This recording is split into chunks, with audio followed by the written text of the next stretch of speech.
Mika, why is your hair so long? Well, it's mostly to give me a strategic advantage when playing card games.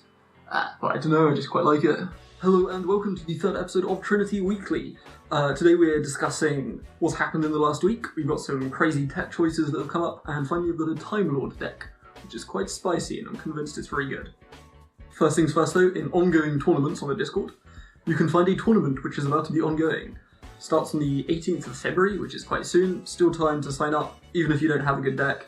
You can go to deck lists, and pinned here are some sample decks.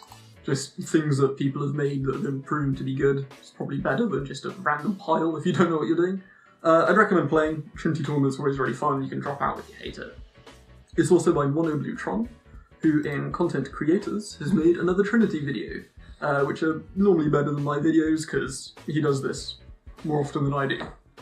Anyway, going into the main topic of today, we're discussing Fantastical Dragon Phatazmay, which I will pull on screen on OBS now. Very professional. Phatazmay is a card that a lot of people are really excited for in the TCG. It's a really expensive card, I think it's like $70 or something stupid, secret rare. I'm not too convinced if it's good in Trinity, but that's what we're discussing right now. A lot of people are comparing this card to Max C. Max C is legal in Trinity, it's unlimited, but I don't really think this is the right thing. So Phatazmay is level 7, 2400 attack, and if your opponent summons a link monster, you can summon this from your hand, and when you do, you essentially draw one card. So whenever you summon this with its effect, it's a +1. Max C, on the other hand, if you're just looking at the draw effects, Max C is quite difficult to make a +1 in Trinity. Normally you'll chain it to something, so it's like a slower upstart goblin, and then you're either going to hinder their play, so they go Tour Guide, Sangan, you've Max C'd from their Sangan, and then if they go into like Wee Witch, then you get an extra draw. Phatazmay, on the other hand, is just always a +1. So Max C or Phatazmay, I think Phatazmay wins on just the card advantage side. However, it's kind of different, since Phatazmay you can only drop to link monsters, whereas Max C you can drop to anything. You can chain to their Call of the Haunted, to their Tour Guide, as we mentioned, anything. Phatazmay is only links. And yeah, pretty much every deck in Trinity does play link monsters. I don't know if it's common enough of an occurrence to make Phatazmay constantly alive in your hand. And if you think about it, if you can only use Phatazmay half the time, then it's kind of dead half the time, and it's a -1 in your hand half the time, which makes the +1 kind of negligible, I'm not sure. It's an interesting card. It's also got a Prime Material Dragon-esque effect. Prime Time was big in the TCG a very long time ago. It's alright, it's 2400 beta. Will it see play? I'm not too sure. Now, another card from SAS that people are quite excited about is Pot of Extravagance, another secret rare, really expensive. This one I think is much better than Phatazmay though. So at the start of your main phase 1, you're pretty much always going to banish 6 cards from your extra deck face down to draw 2. And then you can't draw cards for the rest of the turn. That's quite not at all relevant, since you're not going to draw extra Extravagance because you're only playing 1. And if you do draw an upstart goblin, you can just wait a turn, it's not going to kill you. So what we're really looking at here is banishing 6 cards from your extra to draw 2, and they are random. I'd say if your deck really relies on any single extra deck card in order to do anything, like Burning Abyss and Dante, maybe it's not the card for you, because 40% of the time you are going to banish that Dante. However, on the flip side, Burning Abyss typically can make Dante turn 1 really easily. So even if you draw Extravagance turn 1, you can pass a turn and just use it on your second turn, and then your Dante's out of the extra deck, and you can use it straight up. I think a lot of people have chosen to play this. I've seen this in a lot of deck lists. And really, I think it's quite correct. I think this is one of the strongest co-forbidden cards right now, and it is co-forbidden. Drawing 2 cards for very little cost is really strong, and although it's Trinity, and although you only have 1 of any extra deck card, most of them are so generic and similar that it doesn't matter too much. For example, you might banish Nightmare Phoenix, which stops you from getting rid of a spell or trap later in the game. But you probably have some play to sort of avoid that. You can make Nightmare Unicorn instead if you're making rank 4s, you can make Castell or Tornado Dragon. There's so many cards that do very similar things that I think that the downside of Extravagance really isn't worth it too much. And if we compare this to other co-forbidden cards, we've got the whole list up here. The next best card is like Solemn Strike maybe, Heavy Storm Duster. There's really nothing that sort of compares to Extravagance. I think Solemn Strike is really strong still, and I think people are wising up more to the value of co-forbidden cards. Previously, people were kind of scared to play 2 non-searchable cards in your deck, like the cost of playing 5 more cards, but a lot of these are really powerful enough that I think it's worth it. Is Extravagance for you? Well, I'm not too sure. I've got it in most of my decks. Tell me in the comments below if you've got any insights on this card that I haven't really noticed before. I think a lot of people play it in decks that they shouldn't, and I think a lot of people don't play it in decks that they should. Kind of interesting. I also think Pot of Desires, I can touch on that quickly. Pot of Desires, everyone knows what that does, banish 10, draw 2.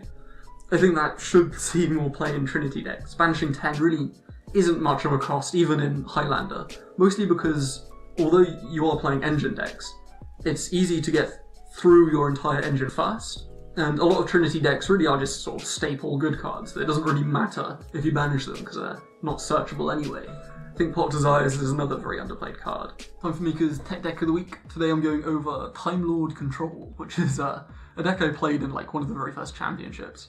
It's based around Time Maiden, and then just a load of good stuff control cards.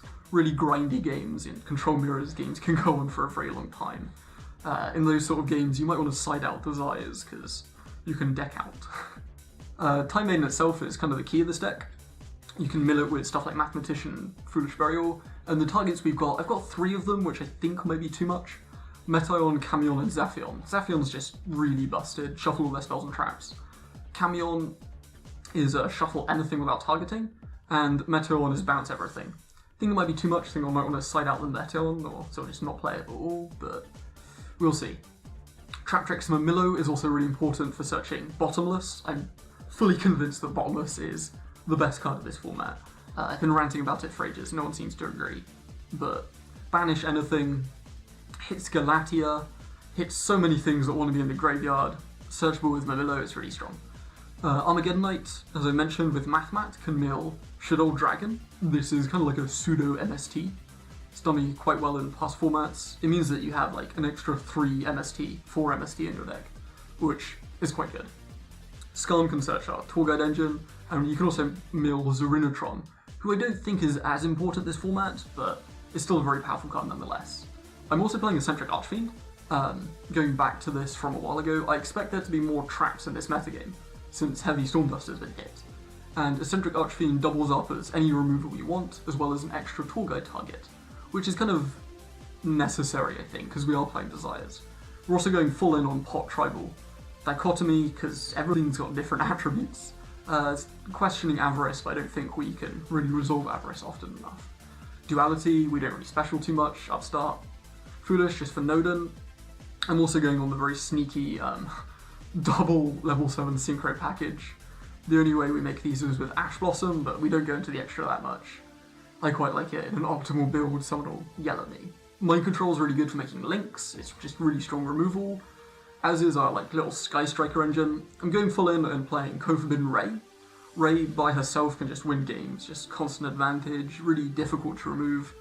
Playing all 4 of these, but I've never actually summoned the Earth one, so I think we can take that out for something else, maybe just another rank 4.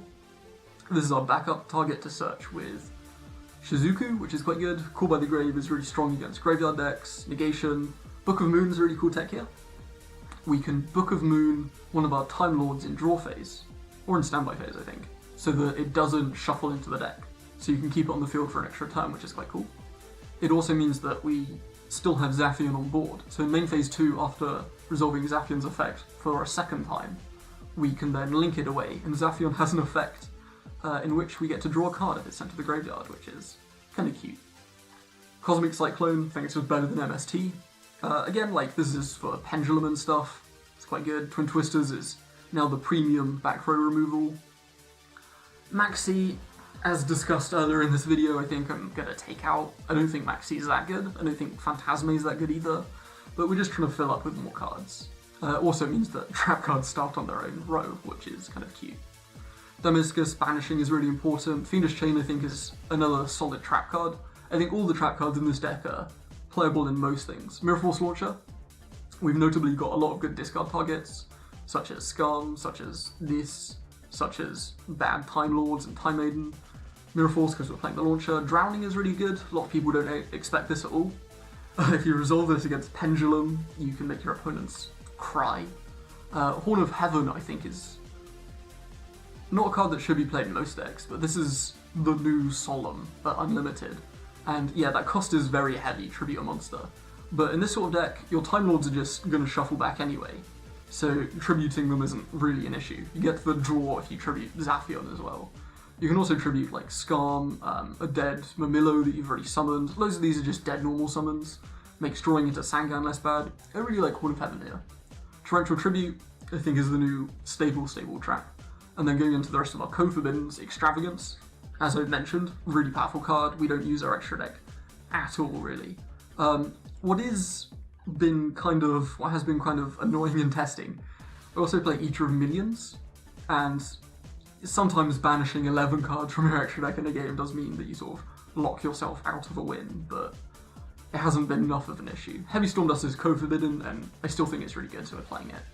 Maybe we've got too much spell and trap removal here, but I think it's too powerful a card not to play. And then double Solemn, because we're going all in on good stuff traps. Extra deck I don't really need to mention, or just mouse over in case you don't know what cards do. Trisbania is for even more sort of back row banishing. Yeah, the deck's been pretty good in testing.